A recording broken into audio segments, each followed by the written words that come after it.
નમસ્કાર વિદ્યાર્થી મિત્રો, Shivsha college of commerce management and computer education Wadhwan YouTube ચેનલમાં હું પ્રોફેસર વિરાજસિંહ રાઠોડ આપ સૌ વિદ્યાર્થી મિત્રોનું હાર્દિક સ્વાગત કરું છું. ફાઇનાન્શિયલ મેનેજમેન્ટમાં આપણે યુનિટ નંબર 1 નેચર એન્ડ સ્કોપથી આજે અભ્યાસ કરવાની શરૂઆત કરવાની છે. તો ચલો વિદ્યાર્થી મિત્રો શરૂ કરીએ. ફ્રેન્ડ્સ, સૌથી પહેલા આપણે મીનિંગ ઓફ ફાઇનાન્શિયલ મેનેજમેન્ટ વિશે ચર્ચા કરીશું. According to Henri Fayol, money is an arm or a leg for the development of business. Money એટલે કે પૈસો. It is an arm or a leg for the development of business એટલે ધંધાકીય એકમનું, business એન્ટાઇટીનું development જો કરવું હોય તો money જે છે એ બિઝનેસ યુનિટના આર્મ ઓર લેગ છે. એટલે ફરીથી એની ચર્ચા કરું કે ધંધાકીય એકમના ડેવલપમેન્ટ એટલે વિકાસ માટે મની જે છે એ શું છે? હાથ અને પગ જે છે. તો ફરીથી according to Henri Fayol, money is an arm or a leg for the development of business એટલે ધંધાકીય એકમના વિકાસ માટે પૈસો જે છે એ તેના હાથ અને પગ સમાન છે. Next, in business activity, none can alter the importance of money. એટલે શું કીધું છે? બિઝનેસ એક્ટિવિટીમાં, ધંધાકીય પ્રવૃત્તિમાં જે ઇમ્પોર્ટન્સ ઓફ મની, પૈસાનું જે મહત્વ જે છે એને બીજું કોઈ જ વસ્તુ બદલી શકતું નથી. એટલે ફરીથી શું કીધું? In business activity non can alter the importance of money. ધંધાકીય પ્રવૃત્તિમાં પૈસાનું જે ઇમ્પોર્ટન્સ છે એને બીજી કોઈ જ વસ્તુ ચેન્જ કરી શકતી નથી. એટલે ધંધાકીય એકમનો વિકાસ કરવો હોય, તમારે બિઝનેસ યુનિટને આગળ વધારવું હોય તો એના માટે સૌથી વધુ જરૂરી છે money. In business, money may refer as finance. એટલે ધંધાકીય એકમમાં, બિઝનેસમાં મની જે છે એને ફાઇનાન્સ તરીકે ઓળખવામાં આવે છે. A firm's success is depend on how you manage your funds. જે કોઈ પણ ફર્મ હોય એની સક્સેસ જે છે એ કોના ઉપર ડિપેન્ડ કરે છે? how you manage your funds. Business યુનિટમાં જે ફંડ્સ હોય એને કેવી રીતે મેનેજ કરવામાં આવે છે એના ઉપર જ ફર્મની સક્સેસ ડિપેન્ડ કરે છે. પછી થર્ડ છે, in simple term, the act of managing finance is considered as financial management. તો આ જે ફાઇનાન્શિયલ મેનેજમેન્ટની બેઝિક ડેફિનેશન છે, the act of managing finance એટલે ફાઇનાન્સ ધેટ મીન્સ પૈસો. તો જે પૈસાને મેનેજ એટલે કે સંચાલન કરવાની જે પ્રવૃત્તિ છે એને ફાઇનાન્શિયલ મેનેજમેન્ટ તરીકે ઓળખવામાં આવે છે. In simple term, the act of managing finance is considered as financial management. Finance એટલે કે money that means પૈસો. તો પૈસાનું જે મેનેજ એટલે સંચાલન કરવાની જે એક્ટ એટલે કે પ્રક્રિયા છે એને ફાઇનાન્શિયલ મેનેજમેન્ટ તરીકે ઓળખવામાં આવે છે. Next, according to Solomon, financial management is related with the efficient use of capital funds available in the business or in any entity. એટલે બિઝનેસ યુનિટમાં or in any entity કોઈ પણ ધંધાકીય એકમમાં જે કેપિટલ ફંડ્સ રહેલું છે, કેપિટલ ફંડ્સ ધેટ મીન્સ મૂડી ભંડોળ, એના એફિશિયન્ટ એટલે કાર્યક્ષમ. Financial management is related with the efficient use of capital funds available in the business or in any entity.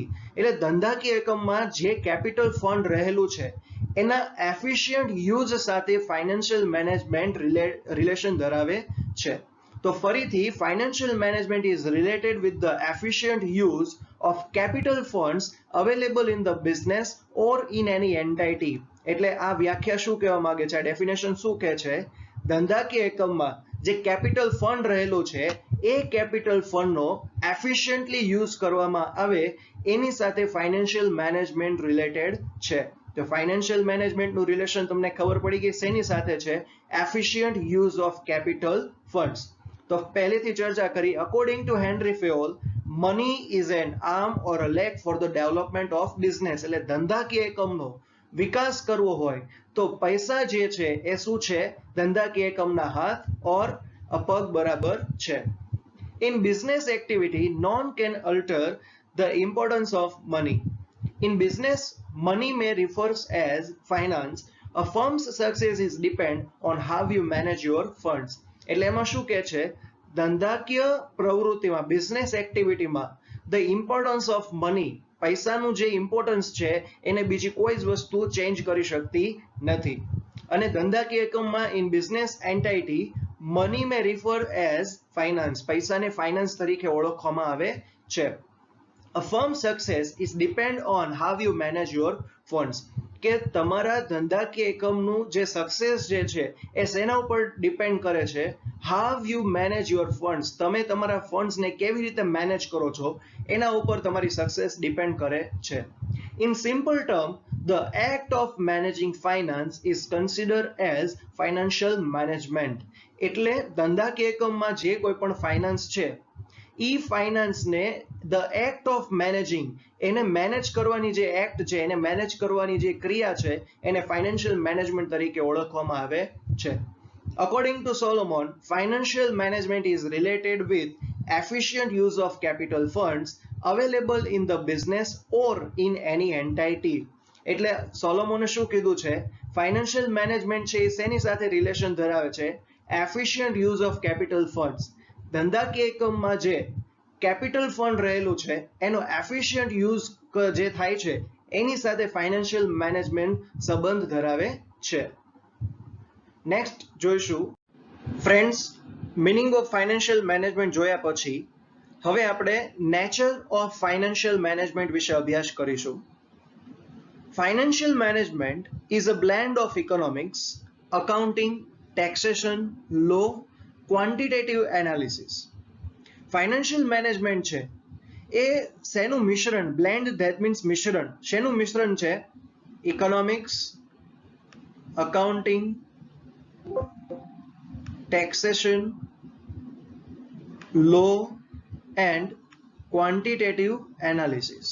That means if we want to manage the finance, then there is a necessity to have the knowledge of economics, accounting, taxation, law and quantitative analysis. એટલે financial management છે એ economics, accounting, taxation, law and quantitative analysis નું blending એટલે કે મિશ્રણ છે. Next, it involves the major functions of management.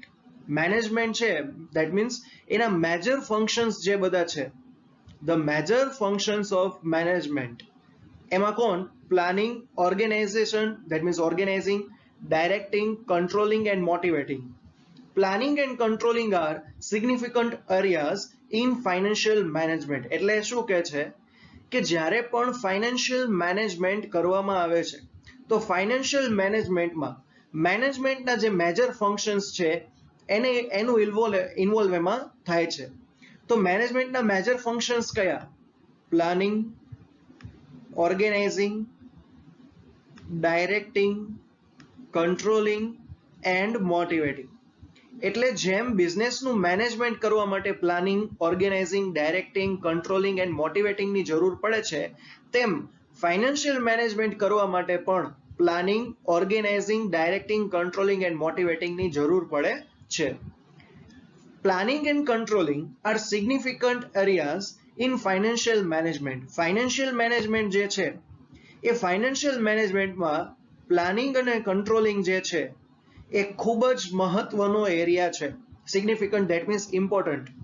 તો ફરીથી it involves the major functions of management wise planning, organizing, directing, controlling and motivating. એટલે જેમ બિઝનેસ યુનિટમાં મેનેજમેન્ટ માટે પ્લાનિંગ, ઓર્ગેનાઇઝિંગ, ડાયરેક્ટિંગ, કંટ્રોલિંગ અને મોટિવેટિંગની જરૂર પડે છે તેમ ફાઇનાન્શિયલ મેનેજમેન્ટમાં પણ આ જ બધા ફંક્શન્સની જરૂર પડે છે. ત્યારબાદ શું કીધું છે ફાઇનાન્શિયલ મેનેજમેન્ટ છે એ ફાઇનાન્શિયલ મેનેજમેન્ટમાં મોસ્ટ ઇમ્પોર્ટન્ટ એરિયા કયા છે planning and controlling. Third nature છે it involves 3 decision areas: investment decision, financing decision and dividend decision. એટલે કે ફાઇનાન્શિયલ મેનેજમેન્ટમાં છે એ કયા કયા ડિસિઝન લેવામાં આવે છે ડિસિઝન એરિયા કયા છે તો ફર્સ્ટ છે investment decision, financing decision and dividend decision. Financial મેનેજમેન્ટમાં આ ત્રણ મેજર ફેક્ટર વિશે, આ ત્રણ જે મેજર એરિયા છે એના માટે ડિસિઝન લેવામાં આવે છે. તો ફર્સ્ટ છે investment decision, financing decision and the third one is dividend decision. તો ફરીથી નેચરની ચર્ચા કરીએ. ફર્સ્ટ શું છે? Financial management is a mixture or a blender of economics, accounting, taxation, law and quantitative analysis. Second point શું કીધું છે? જેમ બિઝનેસ યુનિટમાં મેનેજમેન્ટ માટે planning, organising, directing, controlling and મોટિવેટિંગની જરૂર પડે છે, તેમ ફાઇનાન્શિયલ મેનેજમેન્ટ માટે પણ આ જ બધા ફંક્શન્સની જરૂર પડે છે. પછી શું કીધું? ફાઇનાન્શિયલ મેનેજમેન્ટમાં planning and controlling A most important area છે. ધ થર્ડ, ફાઇનાન્શિયલ મેનેજમેન્ટમાં કયા કયા ડિસિઝન એરિયા, કયા જે મોસ્ટ આઈએમપી ડિસિઝન એરિયા છે? તો એમાં ફર્સ્ટ છે investment decision, financing decision and dividend decision. તો નેક્સ્ટ જોઈશું. તો ફ્રેન્ડ્સ હવે જોવાનું છે ફાઇનાન્શિયલ મેનેજમેન્ટ કવર્ડ 3 પાર્ટ્સ. એટલે ફાઇનાન્શિયલ મેનેજમેન્ટ છે એ કયા 3 ભાગને આવરી લે છે? તો ફર્સ્ટ છે arrangement of funds from financial institutions. એટલે જે ફાઇનાન્શિયલ ઇન્સ્ટિટ્યુશન્સ છે એ ફાઇનાન્શિયલ ઇન્સ્ટિટ્યુશન્સમાંથી ફંડ્સનું એરેન્જમેન્ટ કરવું. શેના માટે? Four the development of business. એટલે બિઝનેસનું ડેવલપમેન્ટ કરવું હોય તો એના માટે ફાઇનાન્શિયલ ઇન્સ્ટિટ્યુશન્સમાંથી ફંડ્સનું એરેન્જમેન્ટ કરવું. તો ફાઇનાન્શિયલ ઇન્સ્ટિટ્યુશન્સ એટલે શું? The institutions which provide the money to the market via loans, deposits, investments is known as financial institutions. એટલે એવી સંસ્થા જે માર્કેટમાં લોન, ડિપોઝિટ અને ઇન્વેસ્ટમેન્ટ દ્વારા પૈસા જે છે, મની જે છે એને પ્રોવાઈડ કરે છે, તો એ જે સંસ્થા છે એને ફાઇનાન્શિયલ ઇન્સ્ટિટ્યુશન્સ તરીકે ઓળખવામાં આવે છે. તો ફરીથી આ પોઈન્ટની ચર્ચા કરી. ફર્સ્ટ પાર્ટ શું છે? arrangement of funds from financial institutions. તો ફાઇનાન્શિયલ ઇન્સ્ટિટ્યુશન્સ એટલે શું? એવી ઇન્સ્ટિટ્યુશન્સ જે લોન, ડિપોઝિટ અને ઇન્વેસ્ટમેન્ટ દ્વારા માર્કેટમાં પૈસા જે છે એને પ્રોવાઈડ કરે. સેકન્ડ પાર્ટ છે raising funds through financial instruments. Financial instruments દ્વારા ફંડ્સને રેઝ એટલે વધારવું. તો ફાઇનાન્શિયલ ઇન્સ્ટ્રુમેન્ટ્સ કયા? Shares and debentures. પછી બોન્ડ્સ એ પણ આવી શકે આમાં. તો શેર છે, ડિબેન્ચર છે, બોન્ડ્સ છે, આ બધા દ્વારા રેઝિંગ ધ ફાઇનાન્શિયલ વેલ્યુ. એટલે સેકન્ડ પાર્ટ છે raising funds through financial instruments. Shares and debentures, shares દ્વારા, ડિબેન્ચર્સ દ્વારા જે ફાઇનાન્સ છે એને રેઝ કરવામાં આવે છે. થર્ડ પાર્ટ છે looking after the legal and accounting aspects of various sources of capital. એટલે આ પોઈન્ટમાં શું કહેવા માંગે છે? સૌથી પહેલા છે લુકિંગ આફ્ટર. લુકિંગ આફ્ટર એટલે દેખરેખ રાખવી અથવા તો ધ્યાન રાખવું. તો શેનું ધ્યાન રાખવાનું છે? The various sources of capital. એટલે જે કેપિટલ મેળવવાના જે વેરિયસ સોર્સિસ છે એનું લીગલી અને અકાઉન્ટિંગ એસ્પેક્ટ્સથી ધ્યાન રાખવાનું છે. તો ફરીથી ત્રણેય પાર્ટ્સની આપણે ચર્ચા કરીએ. ફર્સ્ટ પાર્ટ શું છે? Arrangement of funds from financial institutions. જે ફાઇનાન્શિયલ ઇન્સ્ટિટ્યુશન્સ છે એમાંથી ફંડ્સનું એરેન્જમેન્ટ કરવાનું છે. તો ફાઇનાન્શિયલ મેનેજમેન્ટ એટલે શું? The institutions which provide the money to the market via loans, deposit, investments is known as financial institutions. એટલે જે ઇન્સ્ટિટ્યુશન માર્કેટમાં લોન, ડિપોઝિટ અને ઇન્વેસ્ટમેન્ટ દ્વારા મનીને પ્રોવાઈડ કરે છે એને ફાઇનાન્શિયલ ઇન્સ્ટિટ્યુશન તરીકે ઓળખવામાં આવે છે. સેકન્ડ શું છે? Raising funds through financial instruments. Financial instruments દ્વારા ફંડને રેઝ કરવાનું છે. તો ફાઇનાન્શિયલ ઇન્સ્ટ્રુમેન્ટ્સ કયા? Shares and debentures. Third part છે looking after the legal and accounting aspects of various sources of capital. એટલે the sources from which the capital is earned. એટલે કે જે સોર્સિસમાંથી કેપિટલને કલેક્ટ કરવામાં આવે છે તો એનું લીગલી અને અકાઉન્ટિંગ એસ્પેક્ટ્સથી લુકિંગ આફ્ટર એટલે કે ધ્યાન રાખવાનું છે. તો ફ્રેન્ડ્સ હવે આપણે જોઈશું role of traditional finance manager. એટલે જે ટ્રેડિશનલ ફાઇનાન્સ મેનેજર હતા એનો રોલ શું હતો? The role of finance manager was limited to managing and raising funds from financial institutions and capital market, keeping accounting record and preparing accounting reports. એટલે જે traditional finance manager હતા એનો જે role છે તો એ શું હતો? Managing and raising funds from financial institution and capital market. એટલે જે ટ્રેડિશનલ ફાઇનાન્સ મેનેજર હતા તો એમનો જે રોલ છે એ જે ફંડ રેઝ કરેલું હોય ફાઇનાન્શિયલ ઇન્સ્ટિટ્યુશન્સ અને કેપિટલ માર્કેટમાંથી જે ફંડ રેઝ કરેલું હોય એને મેનેજ કરવાનો હતો. ત્યારબાદ કીપિંગ અકાઉન્ટિંગ રેકોર્ડ રાખવાનો હતો અને પ્રિપેરિંગ અકાઉન્ટિંગ રિપોર્ટ્સ. તો આ જે ત્રણ એમનો જે રોલ છે એ ફિક્સ હતો, એ લિમિટ થઈ ગઈ હતી. પહેલો જે રોલ છે એ શું હતો કે ફાઇનાન્શિયલ ઇન્સ્ટિટ્યુશન્સ અને કેપિટલ માર્કેટ જે છે એમાંથી જે ફંડ રેઝ થતું હતું એને મેનેજ કરવાનો હતો. ત્યારબાદ અકાઉન્ટિંગ રેકોર્ડ રાખવાનો હતો અને પ્રિપેરિંગ અકાઉન્ટિંગ રિપોર્ટ્સ. પછી liquidity and profitability were main managerial objectives. આમાં જે ઓબ્જેક્ટિવ્સ જે છે એમાં મેનેજરિયલ ઓબ્જેક્ટિવ્સમાં મેઇન શું હતું? Liquidity and profitability. જે role of tradition finance manager છે તેનો મેઇન મેનેજરિયલ ઓબ્જેક્ટિવ શું હતો? લિક્વિડિટી જે છે અને પ્રોફિટેબિલિટી છે એને મેન્ટેન કરવાનો હતો. ત્યારબાદ the traditional approach continued till early 1950s. એટલે જે ટ્રેડિશનલ ફાઇનાન્સ મેનેજરનો જે રોલ છે એ 1950 સુધી કન્ટિન્યુ રહ્યો. In letter 1950s this approach was criticized on the basis of following arguments. એટલે 1950 પછી આ જે એપ્રોચ છે એને ક્રિટિસાઇઝ કરવામાં આવેલો હતો. તો હવે એને આર્ગ્યુમેન્ટ્સ કઈ છે? ક્રિટિસાઇઝ જે થયું એનું આર્ગ્યુમેન્ટ્સ કઈ છે? તો ફર્સ્ટ આર્ગ્યુમેન્ટ છે it is based on supplier of funds rather than user of funds. It completely ignored internal financial decisions. તો આ પોઈન્ટ શું કહે છે?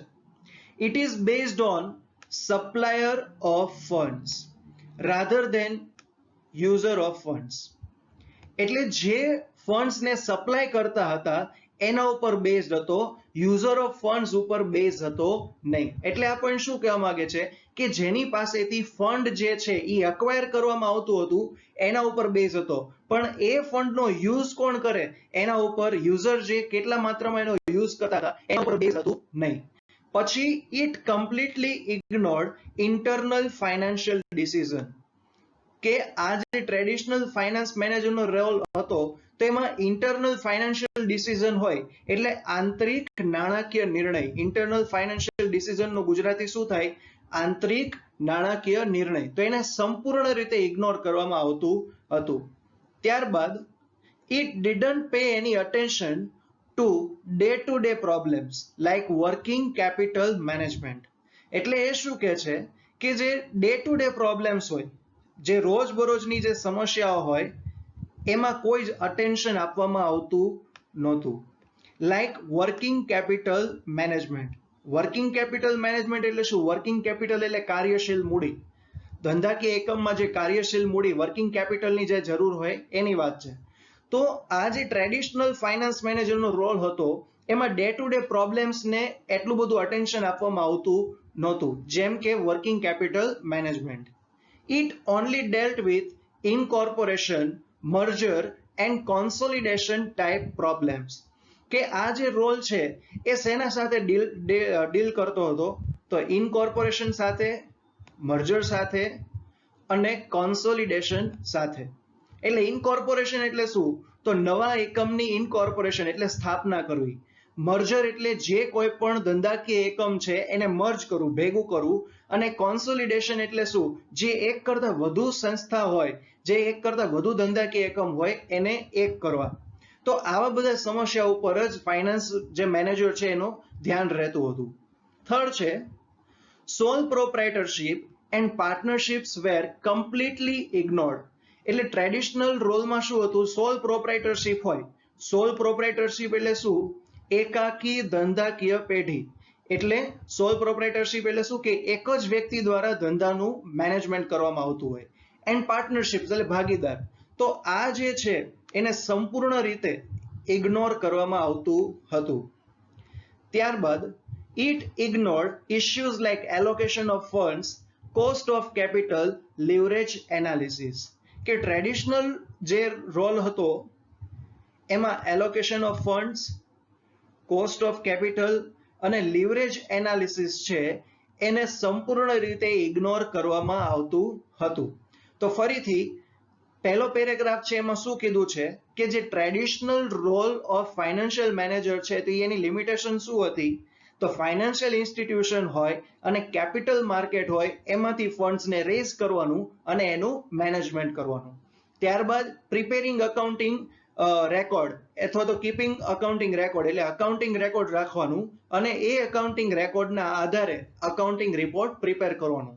ત્યારબાદ managerial objective, main managerial objective કયા કયા હતા?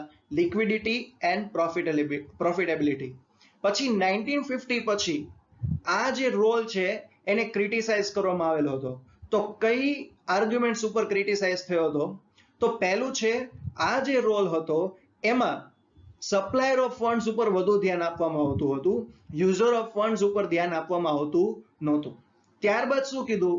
ઇન્ટરનલ ફાઇનાન્શિયલ ડિસિઝન છે એને કમ્પ્લીટલી ઇગ્નોર કરવામાં આવતું હતું. સેકન્ડ છે ડે ટુ ડે પ્રોબ્લેમ હોય અને જે વર્કિંગ કેપિટલ મેનેજમેન્ટ છે એને ઇગ્નોર કરવામાં આવતું હતું, એમાં એટેન્શન આપવામાં આવતું નહોતું. અને આ જે રોલ છે એ ઇન્કોર્પોરેશન, મર્જર અને કોન્સોલિડેશન ઉપર જ ધ્યાન આપતો હતો. પછી સોલ પ્રોપ્રાઇટરશિપ છે અને પાર્ટનરશિપ છે એ કમ્પ્લીટલી ઇગ્નોર થયું હતું. અને ફોર્થ છે it ignored issues like allocation of funds, cost of capital, leverage analysis. તો ફ્રેન્ડ્સ નેક્સ્ટ જોઈએ. તો ફ્રેન્ડ્સ હવે આપણે જોઈશું modern approach of financial manager. From mid 1950s, modern approach started replacing the traditional approach due to changes in technology, market, competition, etc. એટલે 1950 પછી જે ટેકનોલોજીમાં, માર્કેટમાં અને કોમ્પિટિશનમાં જે ચેન્જીસ આવવા લાગ્યા એ ચેન્જીસને કારણે ટ્રેડિશનલ એપ્રોચ જે છે એ ટ્રેડિશનલ એપ્રોચ રિપ્લેસ થઈને એના જગ્યાએ શું આવ્યું? Modern approach. એટલે ફરીથી આ પોઈન્ટ સમજીએ કે 1950 પછી જે ટેકનોલોજીમાં, માર્કેટમાં, કોમ્પિટિશનમાં જે ચેન્જીસ આવ્યા એ ચેન્જીસને કારણે મોડર્ન એપ્રોચે ટ્રેડિશનલ એપ્રોચને રિપ્લેસ કર્યું હતું. એટલે કે ટ્રેડિશનલ એપ્રોચની જગ્યાએ મોડર્ન એપ્રોચની શરૂઆત થઈ હતી. ત્યાર પછીનો પોઈન્ટ છે the financial manager was forced to take care of optimum use of funds for survival and growth in a competitive environment. એટલે મોડર્ન એપ્રોચમાં જે ફાઇનાન્શિયલ મેનેજર છે તો એ ફાઇનાન્શિયલ મેનેજરને to take care of optimum use of funds. Optimum use of funds. Optimum એટલે શું? Optimum એટલે મેક્સિમમ પ્લસ ઇફેક્ટિવ. એટલે ઓપ્ટિમમ એટલે ફરીથી સમજાવું, maximum plus effective use of funds. કે ધંધાકીય એકમનું જે કોઈ પણ ફંડ્સ છે એનો ઓપ્ટિમમ યુઝ કરવા માટેનો ફોર્સ કરવામાં આવેલો હતો. શેના માટે આ ફોર્સ કરવો હતો? તો survival and growth in a competitive environment. એટલે બિઝનેસ એન્ટાઇટીનું, બિઝનેસ યુનિટનું કોમ્પિટિટિવ એન્વાયરમેન્ટમાં સર્વાઇવલ એટલે લાંબા સમય સુધી ટકી રહે, એન્ડ ગ્રોથ એટલે એનું ડેવલપમેન્ટ થાય. એના માટે મોડર્ન એપ્રોચ શું હતો કે ફંડ્સ જે છે, જે બિઝનેસ પાસે જે ફંડ્સ અવેલેબલ છે એનો ઓપ્ટિમમ યુઝ થાય. તો ઓપ્ટિમમ એટલે ફરીથી શું થાય? ઓપ્ટિમમ એટલે મેક્સિમમ પ્લસ ઇફેક્ટિવ. ત્યાર પછીનો પોઈન્ટ છે computerisation of accounting and finance and development of management information system, decision and support, quantitative analysis gave boost to this change. એટલે ટ્રેડિશનલ એપ્રોચને જગ્યાએ જે મોડર્ન એપ્રોચ આવ્યો એમાં મેઇન રીઝન શું હતા? Computerisation of accounting. ફર્સ્ટ હતું computerisation of accounting, કે accounting જે છે અકાઉન્ટિંગ રેકોર્ડ જે છે એ કોમ્પ્યુટરાઇઝેશન મેથડથી રાખવામાં આવતા હતા. પછી finance and accounting and finance, પછી છે development of management information system. Management information system હતી, એમાં પણ ડેવલપમેન્ટ જોવા મળતું હતું. તો ફર્સ્ટ રીઝન શું છે? કમ્પ્યુટરાઇઝેશન ઓફ અકાઉન્ટિંગ એન્ડ ફાઇનાન્સ, કે અકાઉન્ટિંગ એન્ડ ફાઇનાન્સ જે છે એમાં કમ્પ્યુટરાઇઝેશન મેથડથી એની પ્રિપેરેશન કરવામાં આવતી હતી. પછી development of management information system, management information system છે એમાં પણ ડેવલપમેન્ટ જોવા મળતું હતું. પછી છે decision and support. Decision and support, quantitative analysis gave boost two this change. એટલે ટ્રેડિશનલ એપ્રોચમાંથી જે મોડર્ન એપ્રોચમાં જે ચેન્જીસ આવ્યું એના માટેના મેઇન રીઝન્સ કયા કયા હતા? Computerisation of accounting and finance, development of management information system, decision and support. Decision analysis હતું, જે સપોર્ટ જે એનાલિસિસ હતું, ક્વોન્ટિટેટિવ એનાલિસિસ હતું, એ બધામાં ચેન્જ થયા અને આ ચેન્જીસને કારણે મોડર્ન એપ્રોચને ખૂબ જ બૂસ્ટ એટલે કે આગળ વધારવામાં આવેલું હતું. તો ફ્રેન્ડ્સ, હવે પછીના વિડીયોમાં આ ટોપિક વિશે વધુ માહિતી મેળવશું. જો આ વિડીયોમાં કોઈ પણ આપને ડાઉટ હોય તો કમેન્ટ બોક્સમાં કમેન્ટ કરીને જણાવી શકો છો. જો આ વિડીયો ગમે તો વિડીયોને લાઈક કરજો, શેર કરજો અને આપણી કોલેજની ચેનલને સબસ્ક્રાઇબ કરવાનું ભૂલતા નહીં. Thank you so much for watching this video.